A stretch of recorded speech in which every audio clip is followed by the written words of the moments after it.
Recording. Okay. So I am very excited to introduce you all to our very special First Friday speaker. If you don't know, First Friday is a new series that the Wakuho Network for Professionals of Color committee is hosting every first Friday of the month.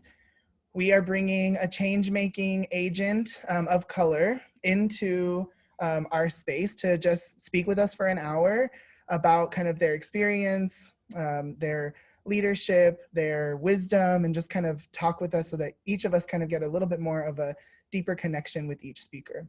Our last speaker, if you don't know, was Sam Prater from Los Angeles Room and Board, and I thank you all that came. Today, however, is someone that is very well known in Wakuho, and so I didn't even ask her for a bio. I just wrote what I know about her. So Margarita Malagon is the Director of Housing Business Services at Santa Clara University, and also very involved in Wakuho. She's the current reigning Charles L. Miller Award recipient. And if you don't know, that's the highest honor you can receive for leadership awards in Wakuho. She has done a lot in our association, been involved in many leadership opportunities. One of the biggest is being a part of the 3 founding women who created Women of Wakuho. So if you are involved in Women of Wakuho or been a part of any of that programming, part of that is thank you to Maggie and the work that she and the other leaders created. Beyond her experiences in Wakuho, many of us know her as a fabulous storyteller, a femtor, a powerhouse, and more personally, I know that she really loves being a tia, a sister, and a daughter. So I'm gonna stop because she might get misty-eyed. Oh my gosh. I'm like, how is he starting with that already? Oh my gosh. Oh, I could start I know. beneath my wings and we could like get this going right now. But please join me in welcoming Margarita Malagon. All right. Thank you so much. Maggie, thank you for joining us today. Just so you all know that the kind of style for this process is just a really informal conversation. So I'm just going to ask a question, get Maggie started, and then if at any point you all have questions, feel free to unmute, throw them in the chat, whatever you would like. There's no rules, right? I'm just here to moderate and help kind of guide the conversation. So Maggie, the big question that I have is, can you just tell us a little bit of your story? Oh God. Oh my gosh. You know, this is going to take the whole time because I can talk.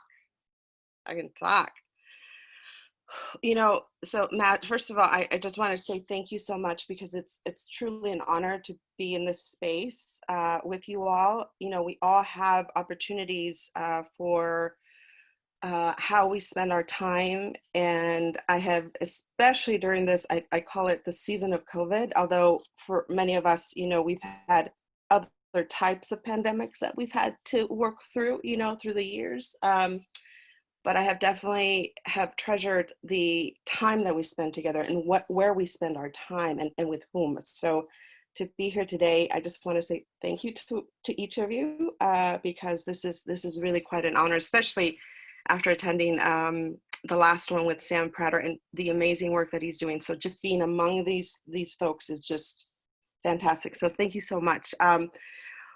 Well, my story, what's my story? Gosh, you know, when I was thinking about today, and as I am part of these types of programs, I always start with what's the intention, Maggie? I always ask myself, what is the intention? And so for me, it was, when I really thought about it, it was standing in my truth as I am here with you all. And so in that vein, and honoring that intention, I can tell you that I'm an immigrant. I was born in Mexico in a tiny little town called Manantiales, which actually loosely translates to streams. And it's a beautiful green space in the middle of, you know, a lot of a valley in Guanajuato, in the state of Guanajuato, Mexico. I'm a first generation college student. I am the oldest of 4. I am bilingual. I actually read, write, and speak fluent Spanish, and that has really helped me in the most interesting ways. And it has helped a lot of people also. Um, my father passed away when I was 11. And so as the oldest, I became my mother's right-hand person. So I became a problem solver very early on, very early, how to navigate spaces that an 11-year-old, 12-year-old didn't need to learn how to navigate, but jumping on, trying to figure out the bus schedule to get to the PG&E office to pay our bills and all those wonderful things to keep the family going. And if there's one thing that if you spend any time with me, and Matt, shared a little bit earlier, my family is my why. But my family is the reason why I do anything that I do. Even right now, it's just, I'm getting a clump just thinking about it, but they are the reason I do what I do. And I value community because I grew up in a collectivist culture. I see what's possible when a community comes together. Or as I say, la comunidad, when la comunidad comes together, so many things are possible. And so I'm the perfect example of when that community rallies around those who need assistance, what the potential is. And so I guess to a certain degree, I'm looking for a way to give back to the world that gave me the opportunity to keep moving forward. So that's why I'm so passionate about so many different social justice issues right now. I can keep going. I identify as a cisgender bisexual woman. And that's the first time I've said this so publicly and being recorded. But in honoring that intention of standing in my truth, that is my truth. And I am a humble person that knows that I do not know everything. And if you ask anyone that I've led, that anyone who's been on a team with me, anyone who's worked with me in committees, etc., that is pretty apparent right away. I am a lifelong learner. I'm a researcher of the human experience. I am a great listener. I am creative and innovative, and I look for every opportunity where others can be included in that. Like, I don't like to do these things on my own. The perfect example is the Women of Wakuho. I had the kernel of an idea, but then I collaborated with two other fantastic, fabulous, powerful women of color, who together we were able to get something pretty great going. And it's great to see where things are going with Women of Wakuho now, as others take the baton and move that forward. Storyteller. I'm a storyteller. I will talk to you about anything forever. And I have a gazillion stories, both about the work that we do, as well as my own life experience. And I am a avid Brene Brown, Oprah, and Beyonce fan. So yeah, I just, yeah, I'm gonna go ahead and leave it there because I can keep going. Thank you. I think one of the things that is most amazing for me, I know you pretty well, Maggie, and one of the things that I'm super attracted to when it comes to your energy is how quickly you are to brighten up a room and connect with people. And we've talked about this before. You are the type of person that keeps like a mini Rolodex in your head of different people's talents, and you are really good at like scouting, like, oh, I have just the person for that, or have you considered that? I'd like to know a little bit about like where that optimism, that positivity, and that talent scout, where does that come from? Hi. I think it's my upbringing in a collectivist community. It's what I saw growing up. It's when I saw, and the many times that before my father passed away, we used to actually go to Mexico to spend time with our grandparents, because our grandparents on my mom's side were, in Mexico, and then a large portion of my father's side of the house also were in Mexico. And so I got to see what the possibilities were of when there is an issue, or not even an issue, when there's like, let's gather. Let's gather to just celebrate life and celebrate each other and celebrate that we're breathing, that we are here. And I always like used to joke that all you needed was like a little tamborita or a little like cubeta, how do you say, a little pail, turn it upside down and start hitting it, and you got that rhythm and people start dancing, right? So I think part of it is just my personal experience growing up, seeing that in the communities that I've been part of. My father was also, and I just had this aha moment with Matt the other day when we were talking as we were preparing.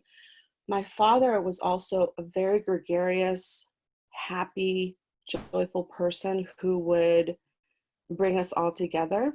I was actually sharing with Matt that I remember one of the last Christmases that we had with him. I was the oldest of all my cousins at the time, and my dad decided to have this huge Christmas party at our home. And it was like close to midnight, so all the kids are like, "Can we just open the presents, please?" Because in some families, we're Mexican, we celebrated Christmas Eve, and so we would all gather, have this huge party, and I would be sent by my cousins out to to where the adults were dancing and drinking and laughing and everything. They're like, "Can we like please open the gifts?" And my dad would be like, "Yeah, yeah, yeah, lay around," as he was like dancing with a mop. And they were passing the mop around and they were each taking the time. So even something as simple as that, right? There was joy in that moment. And I can tell you now that I'm older and I have heard other stories from the family members that were present at that time, there was a lot of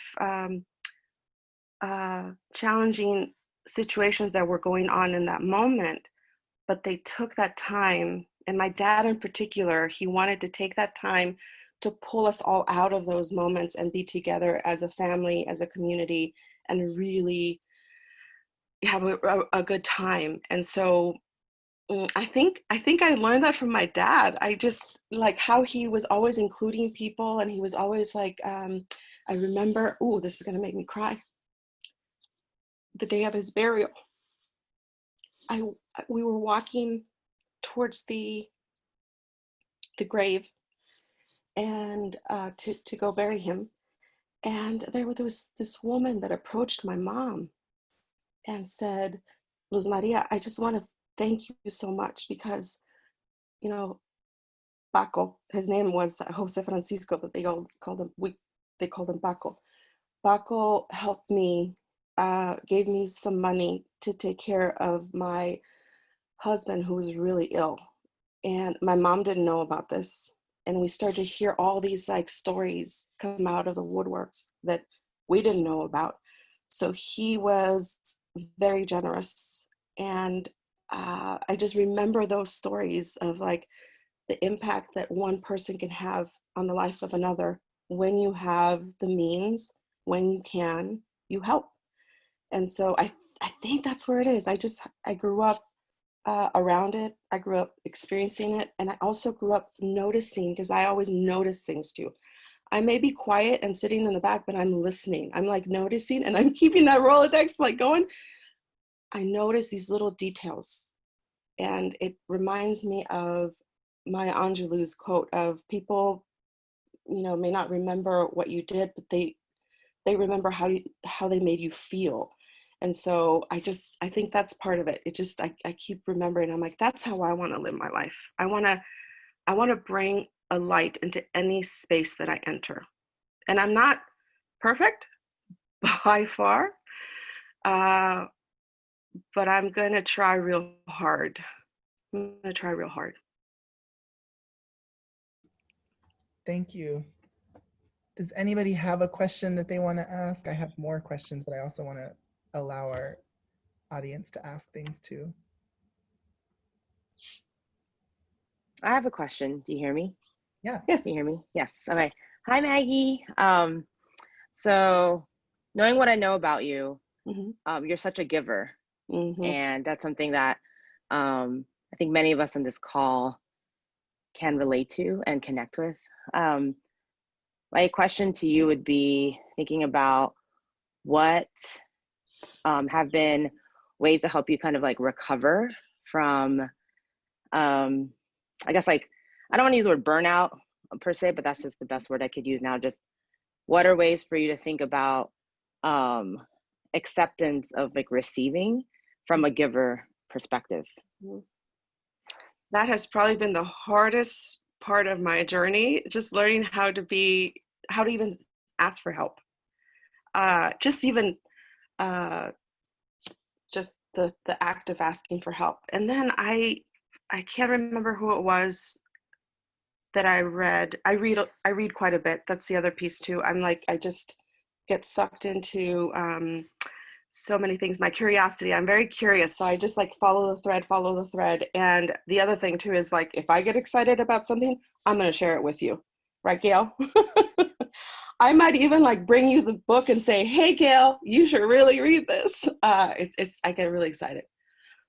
But I remember reading that if you were not comfortable with accepting help, then how comfortable are you really with giving help, like being the helper? It just kind of made me take a step back and reflect on the reasons why I was helping people out, perhaps not putting myself first.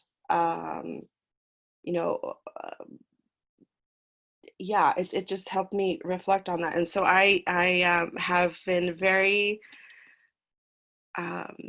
focused on how I asked for help and leaving that whole like, I'm so sorry, I'm asking you. It was just this like, I'm so sorry.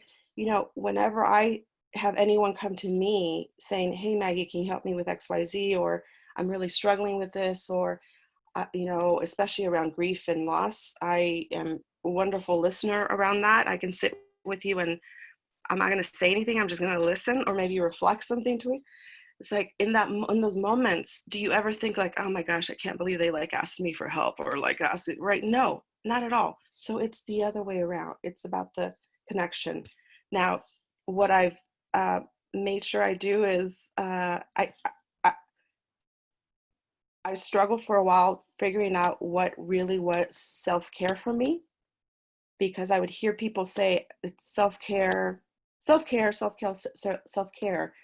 And I'm like, yeah, but that doesn't fit me. Like the way your practice of self-care does not necessarily fit me. So for me, I actually found that Zumba is a really good way of reconnecting and re-energizing myself. Music, I think that's why the Zumba works, because believe me, I do not like to exercise very much, but Zumba does get me to move and enjoy the music. I love doing my hair and makeup. And I used to think of it as like oh gosh, that's too indulgent, but it's not. It's how I take care of myself, to go ahead and fill my joy bucket, so that when someone does reach out or someone does need assistance, I'm fully present and there, because my light is bright, because I've taken care of myself. It's not perfect.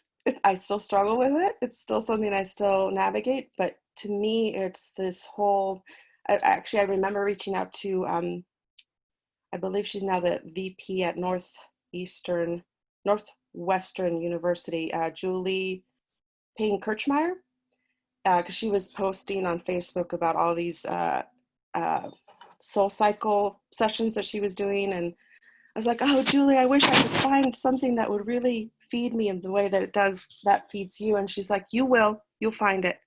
But you see, I was turning to other people with different experiences and different background to show me the way I needed to show myself the way. So I finally found the space, the things that actually feed my light. I also talk with my friends just to like, hey, do you have a few? Hey, Catherine, do you have, like, sometimes we just text back and forth. I turn to my house of sabor, Matt and Mel, to talk through some things. yeah, and I remind myself that this is not a journey that I can make on my own. That we are all connected. Um, yeah, I'm not sure if that answered it, but that's what I have. Thank you. I do have some questions that have come into the chat. One of the things that I think people really, I'll speak for myself, really enjoy about you is if you don't follow Maggie on Facebook, you should, because you live your life very openly and vulnerably, and you share, we tend to only kind of place the best parts of ourselves on social media, and you post the good, the bad, and the ugly, right? And so my question, or this question that's come in, is where do you find the bravery and courage to live your life so open and vulnerably? Mhm.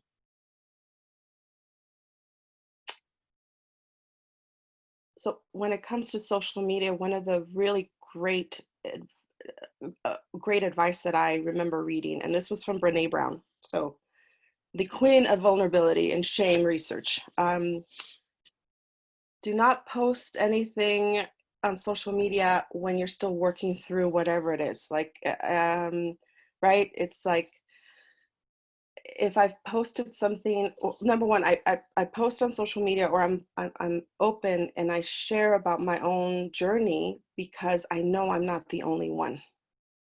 It goes back to that whole comunidad, that whole we are not alone. And not only do I believe we're not alone, we are connected whether we recognize it or not. So Matt and I have had this conversation, like my energy, the energy in the universe, in the space, in the country, in my, my home, like I pick up on it so much. And so it's a kind of a selfish thing. I want people to be at their best energy wise. So is there anything within my gifts and talents that could help with that? I think part of it, is from my sister's death on. When you lose someone so dear to you, so critical to your life, it's almost like, what do I have to lose? What do I have to lose? I've already lost physically someone who I love deeply, and I didn't get to tell her everything. She didn't get to know that I am a bisexual woman. So I think there's a point in time where you think to yourself, what do I have to lose? And I've also done some incredible self-work to understand that Maggie belongs to Maggie. That any space that I enter, my self-worth is not on the table to negotiate or talk about. I'm there to contribute my life, my light, my story, my gifts, my wisdom, my expertise, but I'm not there to negotiate who Maggie is. I'm the one who's working through that. I'm the one who's going to decide one way or the other, how, whatever it is. So I think that's part of it. It's just feeling rooted in who I am as the human being that I am.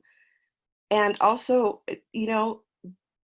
being humble that I'm going to make mistakes and I'm going to say the wrong thing, or I'm not educated around certain topics, or we are moving forward in a way that we get to learn new things and new language, new words. And the very first thing I think of is first do no harm. So in keeping with that, I'm humble enough to say, I don't know everything, so thank you for teaching me, and I will do better. So I think that's all wrapped up into that whole vulnerability thing. But when it comes to social media, I shouldn't be working things out on social media. It should be I should be like rooted in what I'm feeling in that moment, so that I can hopefully share a story or an experience that helps someone else that might be thinking, oh, I'm alone here. I'm the only one. That's really the intention, especially the very vulnerable stuff, because sometimes I do post some, especially around grief, some very vulnerable posts. But I also started, I started posting Maggie plan tips because I was inspired by a conversation I had with my two nieces, Isabella and Victoria, and like sharing my life story or my experiences or my life lessons with them because their mom wasn't going to be there. So that's the other piece. Darn, I was like, I didn't even think I was going to cry during this session, but here I am being vulnerable because, you know, no matter how many years out, and it's going to be 10 years this coming February, it's still, there are still parts that are super raw, especially as I see her kids grow up and go to college and do all these wonderful things. And we've been there. We've been there along the way. Thank you, Maggie, especially for your vulnerability. Are there other questions from the audience? I'm going to kind of keep opening it up. I have a question for Maggie, or maybe something I would like to hear her answer. So my name is Gail. I work at Santa Clara University with Maggie, and she has been my supervisor for, I don't know, 5 years. And I've known her for 12. And I've had many different supervisors, as you can imagine, in higher ed and switching institutions. I've never had a supervisor relationship like I have with Maggie. And so I want to ask her about this in front of everyone. More so, how did she create this relationship with me and others on her team? And what tips she has for supervisors and supervisees to navigate difficult times, difficult conversations, and having, this is the thing that makes this relationship so successful, an open line where we can give feedback to each other openly, honestly, no matter how we're feeling. I've never had a supervisor that I can just walk into the office and say, Maggie, you really upset me when you did this, and this is why. And for it not to be defensive and it to be a very constructive conversation that just continues to improve our relationship and make it better and better.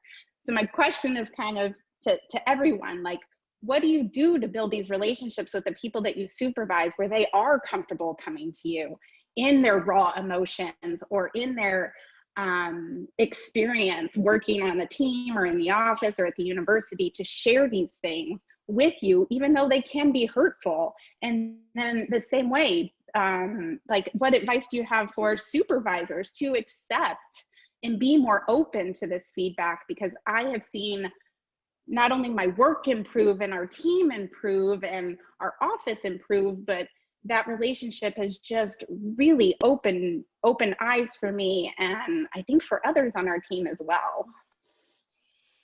Hi, Gail. That's quite, you know, so as I heard you and as I reflect on just our working relationship, you know, and you hear me say this all the time, clear is kind. Clear is kind. When there's any ambivalent or ambiguous information exchanged, then we leave it up to the possibility of actually filling it, you know, in a space where there's a lack, there isn't the information to fill in those gaps.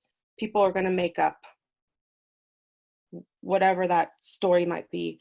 And a really great tool, and you've heard me use this tool, you know, before, when you are going into a conversation with someone that you're like fearing or you're hesitant or you're nervous about having that conversation, I always go back to use the story I'm telling myself is blah, blah, blah, blah. And then let that person clarify as they heard you share that. And then you have that open communication. But it all comes down to trust. It all comes down to trust. I see this on my campus right now, just overall, as furloughs are being discussed, as you know, it's not news. Every campus is struggling through this piece, and I keep coming back to, it's about trust. Did we do the hard work, the hard lifting that needed to get done to build a foundation of trust? Because if that's present, then we actually can have those difficult conversations and still walk out of there thinking like, that was constructive. I'm a little bruised, but you know what? We are going to be fine. Not I'm going to be fine. We are going to be fine. So it's that building of the trust. And how do you build trust? You build trust in a million different little acts. A million different little acts. It's not the big stuff, but it's like all the little stuff. You remember certain details. Someone shares in a staff meeting, you know, maybe even just kind of like before the staff meeting gets going. Yeah, you know, I'm really having a hard time with teaching at home. Like my child is like, there's just so much going on. And then, you know, 2 days later, hey, Gail, how are you doing? Are things improving? Is there anything I can do? Right? It's the million little or 1,000 little things that you can do in between to know that you are being, because I come back, we all want witnesses to our lives. That's why the storytelling is so important. We all want and crave and need witnesses to our lives. We all want to know that we are being heard fully, completely, and clearly, because we don't find that very often in the world. So I try very hard just to set ego aside. Supervisors, managers, set ego aside, do your own work so that you can do that, and then say, how can we together move through this? It's not about titles. Sometimes it is. Sometimes it is, because, you know, your title, you may be able to get something moved forward a little bit further based on your title in some institutions. I'm aware of that. But at some point, you need to see the value of that relationship that you are developing together. It's also, yeah, it goes back to the clearest kind, set the expectations, the story I'm telling myself, 1,000 little actions of trust, let people know that you're being seen and heard, and follow through. Like even now, well, we're not doing this right now because we're not gathering. But when I someone, oh, let's get together for lunch, I actually send like an email and, hey, or text message, let's do this, because again, 1,000 little moments of trust that builds up to the bigger one. But a lot of it is also like setting ego aside and being in this space right now. We are going to, address this issue or this situation together, and it's not about titles. It's like, how can we? I blame on my Jesuit upbringing. How can each of us bring the gifts that we have been given to the table to resolve whatever it is that we are needing to resolve?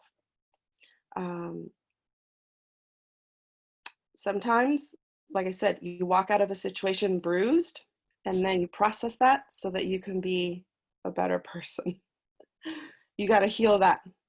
You got to figure out how to, then you turn to your hope warriors, the people who've earned the right to hear your story, and you ask them, hey, or you just say, hey, I'm going to use Catherine.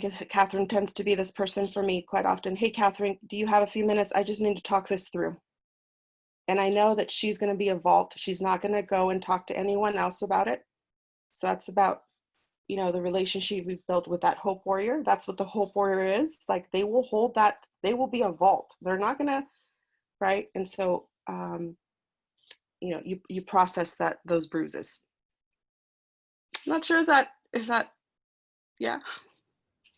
I thought that was great. I think most of us are probably really jealous of Gail having you as a supervisor. I wanted to. And y'all don't hesitate to tell me when I'm at the I conference know. either. I like several times Gail's like, oh my gosh, if someone else asked me, what is it like to work for, I think they usually will say, work for Maggie. And Gail's like, I don't work for Maggie, I work with Maggie. That's the difference, y'all. With. The titles might be what they are. And yes, I am at a smaller private institution, and the culture can be different at other places. But even then, I would challenge to say this is what could be possible when you have that frame of mind that we're working with each other. One of the most critical, and I'm going to go back to my Jesuit roots here. One of the most critical talks I heard that really just brought this to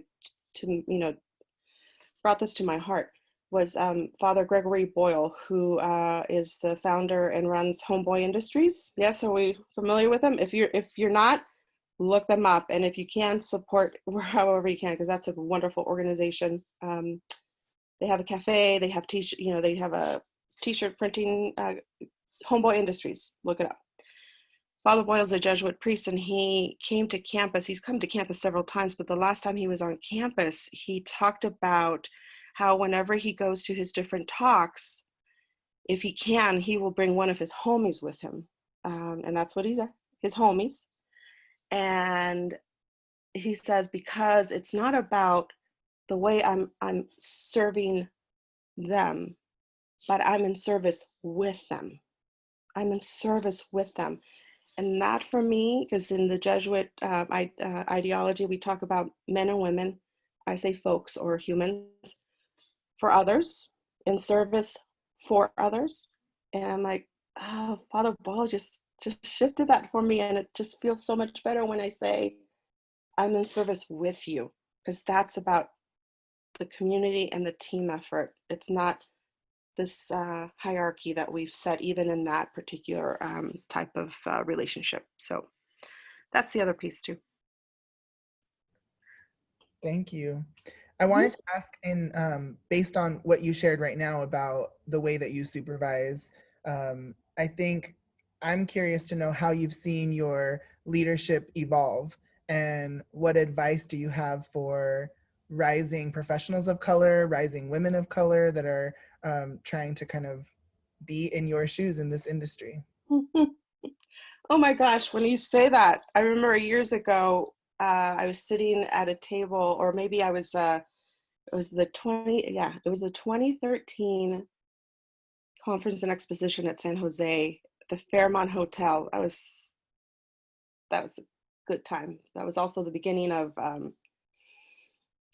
the WOW, Women of Wakuho ideas, and Dr. Pia Bose and Myra and I, we were conspiring, but I was sitting with a group of folks, and we were talking about like, oh, several years from now, we are going to be the ones that are going to be the shakers and the movers in our profession, and blah, blah, blah. And I was like, yeah, okay, whatever. I was just like, whatever.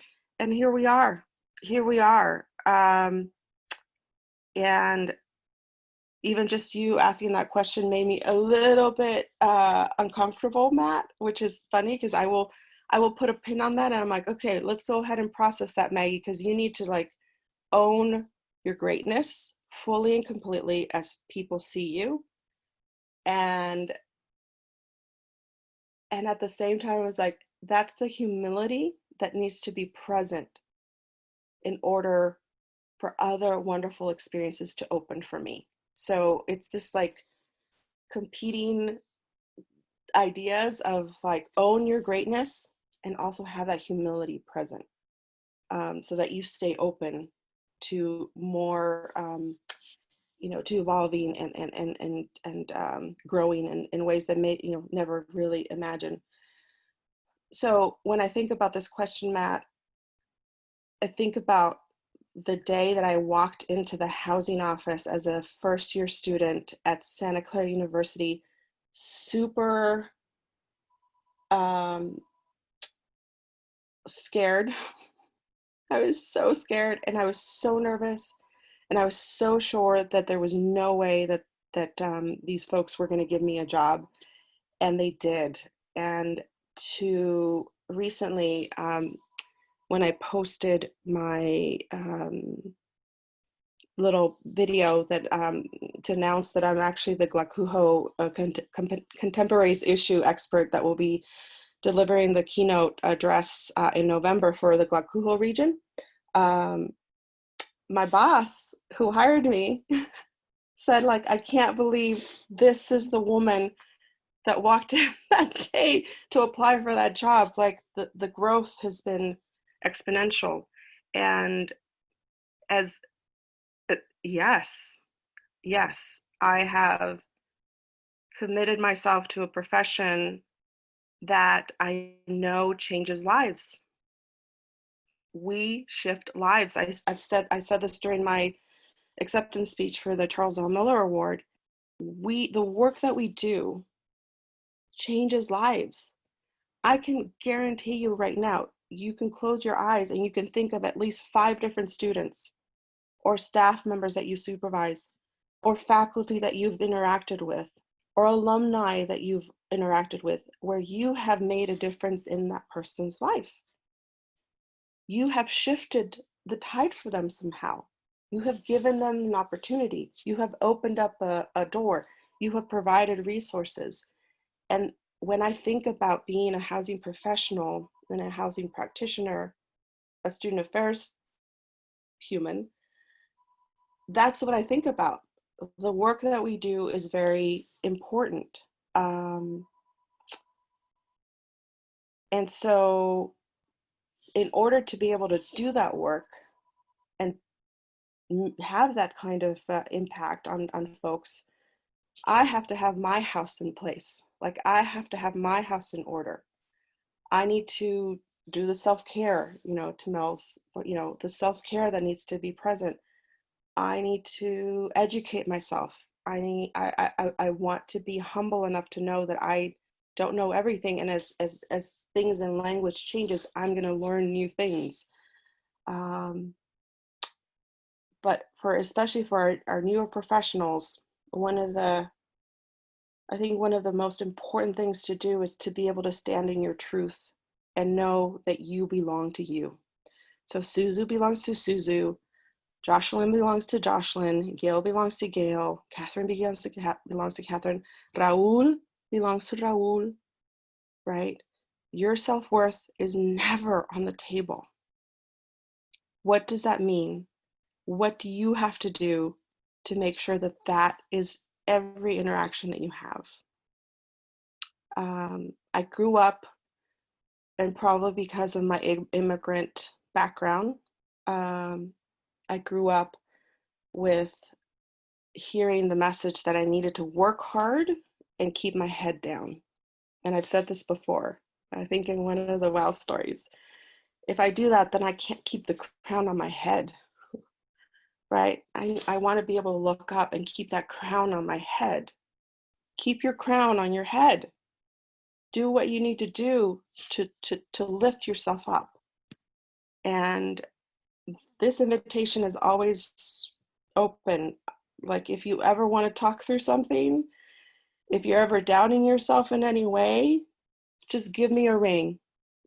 Because I said this to an HR person 2 days ago, because we're working on, Gail, we're working on a book club program for our campus, because of the trust. We're trying to figure out different ways that we can work on that as a campus-wide, and especially for supervisors or managers, to Gail's point. And so I said, I'm pretty good at convincing people how great they are. And she just looked at me, she's like, yes, you are. I'm like, right? Like, all you have to do is just spend a few minutes with me, and I'm gonna tell you, you are the greatest thing that has ever existed on this earth. And I don't say that in a, what's the word? I really mean that. I really mean that. And I think that's part of my spiritual practice and my recognition that we are divine beings having a human experience, whatever that might mean for that person. and I'm going to listen so that I can reflect back to you your own greatness. That's who I am. I'm not going to change. So that invitation for everybody here, it's still open. And Gail, Catherine, right? That's who I am. Yeah. Anybody else have a question for Maggie? It's kind of your last chance. I do. Awesome. I'm in a car, but I promise I'm parked. I'm not driving. This is just totally random, and something that I appreciate about you so much is just like always serving just so much greatness in your heart, and in the way that you appear. I lived for the Maggie selfies with different accessories and different lipstick colors. So my question for you is, what is your favorite accessory? What is your favorite way to just like really, something that makes you feel powerful, something that makes you feel really great? Because you mentioned makeup and you're always just dressed to the nines and great accessories. So what is your favorite? What is your go-to accessory and favorite lipstick to put on? Okay, Bobbi Brown is my jam. I have tried all kinds of other products, and I'm like, that's Bobbi Brown for sure. The velvet, red velvet Bobbi Brown shade is like my ultimate favorite. I also go with matte sometimes, the matte lipsticks, but a lipstick will do some lips and hoops. I don't have them on today because you know it wasn't going to go with this nice little collar that I have on here, or necklace. I also, this is so funny because my mom years ago, so I was little, must have been like in my like 10, maybe 8, 9, 10, and she said, Mija, you know, whenever you go into a space, and again, I think this is part of our immigrant experience, whenever you go into a space, and she was talking about white spaces, let me just be clear. You need to be the best dressed person there. Even if that's not the dress code for that space, you just need to be like the best dressed person. And that has really stuck with me because, again, I think it's a survival thing also. It's just a way of like, you know, commanding the space, just being put together. And I hear my mom, oh, like right now, this little gray stuff right here that's going on, she'd be like, Mija, ¿qué pasó? You're not taking care of yourself because I see the gray. And I'm like, Mommy, they're not, the salons are open right now. Well, but there's pintura in the stores. You could do that. You know, she's very cute. If you've ever met my mom, she's yeah, she pays attention to those type of details. But so yeah, Bobbi Brown, lipstick, hoops. Yeah, and I can just have a t-shirt on, put some red lipstick on, hoops, and I'm ready to go. Put the, you know, the chongo up, you know, and then we're ready to go. Yeah. And then a follow-up question. When are we getting the Maggie Malagon Spotify playlist or Apple Music playlist or whatever it is that you curate? Because you're always sharing such great music, and I want a little piece of that. Yes, that's so funny. I have, I may need to do a little bit of research because I'm not, okay, I don't give myself enough credit around technology, but Gail will confirm this. Like, technology scares the Jesus out of me sometimes. And so I'm like, how do you even do this?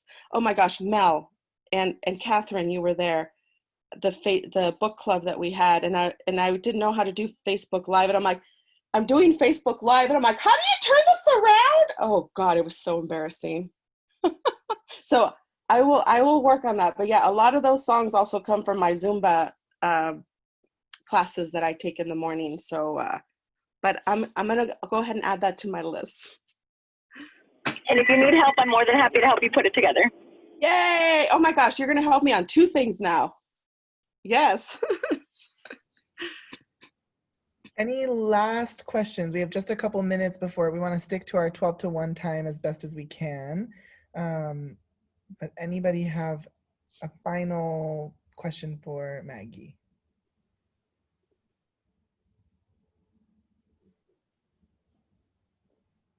Now's your moment. Mm-hmm.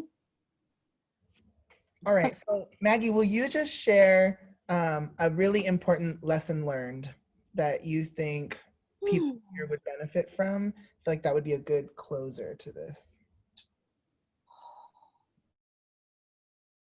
Oh yeah. I usually don't go blank, but I'm like going blank right now. Oh gosh. Hmm.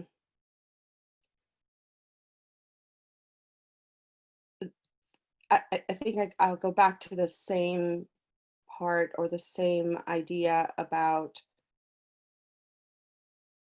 understanding yourself fully and completely and standing in your truth, even if you don't share that truth with others, even if it's not a public, you know, I always, I always say yes, especially for the work that we do.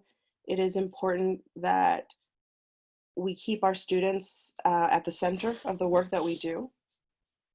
And for me, and probably because of the work that I do, I'm on the business operations side, or business services side, not necessarily on the student development side or the student interaction side. I really focus on the people that are actually out there doing the work.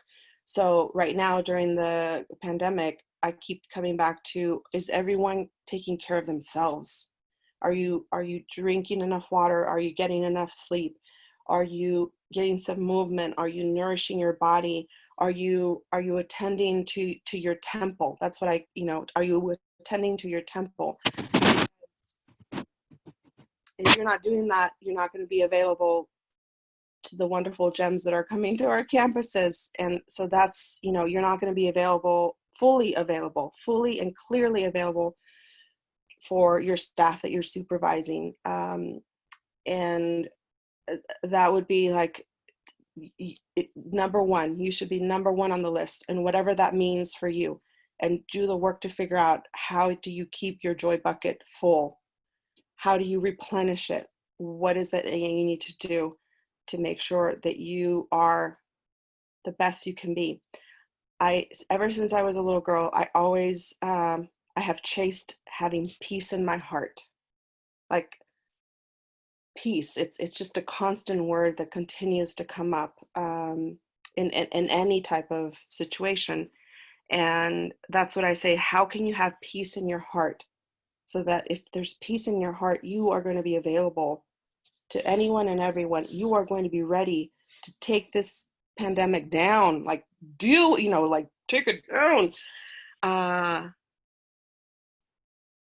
Yeah. I just thinking about taking the pandemic down, I just bought myself a standing punching bag. And I remembered, because sometimes we forget what gives us joy. And all of a sudden you remember, and then you think, how can you integrate that into your life? So try to remember what gives you joy, because we can get so stuck and marred in the awfulness of the world, especially right now.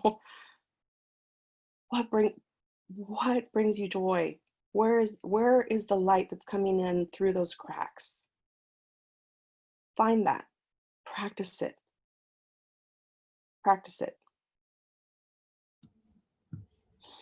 Okay. Yes, thank you, Maggie. I'm gonna switch over to see everybody. And thank you everybody for coming. If you can just join me in showing Maggie some major love right now. You can unmute, put it in the chat, whatever you want to say. Major love. Yeah, that was excellent. Thank you so much, Maggie. I'm gonna stop recording.